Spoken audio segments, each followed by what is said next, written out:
ဒီကနေ့2025စက်တင်ဘာလ15ရက်နေ့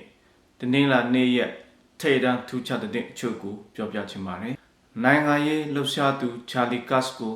လောက်ကျန်တပ်ဖြတ်မှုဖြင့်ဆွဆွဲခံထားရတဲ့ထေလာရိုဘယ်ဆန်ရဲ့ဖခင်ဖြစ်သူဟာသူ့ရဲ့တာရင်ကို FBI ဖမ်းဆီးနိုင်ရန်အတွက်ကူညီပေးပြီးတဲ့နောက်ယခုတစ်ခါဒေါ်လာ1.15 တန်းစုငွေအားချာလီကတ်ရဲ့မိသားစုထံလူဒမယ်လို့ပြောကြားခြင်းဖြင့်အမေရိကန်နိုင်ငံလုံးထပ်မံအားသိမ်းစေခဲ့ပါတယ်။ Uber ကုမ္ပဏီဟာမတန်ဆွမ်းသောခရီးသည်များကိုခွဲခြားဆက်ဆံတယ်လို့စွပ်စွဲခံရပြီးတဲ့နောက်တရားရေးဌာန Department of Justice ကဒေါ်လာ125 တန်းတန်ဖိုးရှိ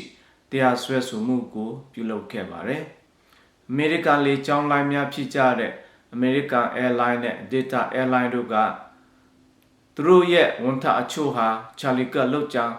တပ်ဖြတ်မှုနဲ့ပတ်သက်ပြီး online မှာ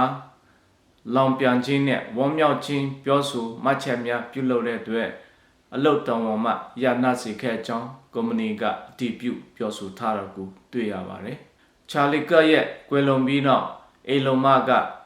Detroit Lions အသင်းပိုင်ရှင်နဲ့ပူးပေါင်းပြီးချာလီကတ်ကိုဂုဏ်ပြုဖို့နဲ့သူ့ရဲ့အမွေအနှစ်ကိုဂုဏ်ပြုဆင်နွှဲဖို့ Ford Field အကစားကွင်းမှာကျေးရုပ်ထုကြီးတစ်ခုလုပ်ဖို့အတွက်ဒေါ်လာ1.5 တန်းလူရန်ထားတယ်လို့ဖော်ပြထားတာကိုတွေ့ရပါတယ်။နိုင်ငံတကာသတင်းများမကြာသေးမီကရုရှား၏မောင်းသူမဲ့လေယာဉ်တစ်စီးပိုလန်သို့ကျူးကျော်ဝင်ရောက်လာပြီးနောက်နေတိုးဟာသူတို့ရဲ့အစစ်ဖက်ချမ်းကကွယ်ရေးကိုကိရိယာတိများနဲ့စစ်သည်များဖြန့်ကျက်ချထားကအင်အားဖြစ်တင်ထားတယ်လို့သိရှိရပါတယ်။မင်းသားဟယ်ရီဟာထိခိုက်ဒဏ်ရာရရှိထားတဲ့စစ်သားများကိုထောက်ပံ့ကူညီဖို့ယူကရိန်းသို့ဒုတိယကြိမ်ဖြစ်ရုတ်တရက်တွားရောက်ခဲ့တယ်လို့သိရှိရပါတယ်။ဒီတစ်ပတ်အတွင်းမှာပဲကွန်ဂိုနိုင်ငံမှာတင်ပေါ်နှစီ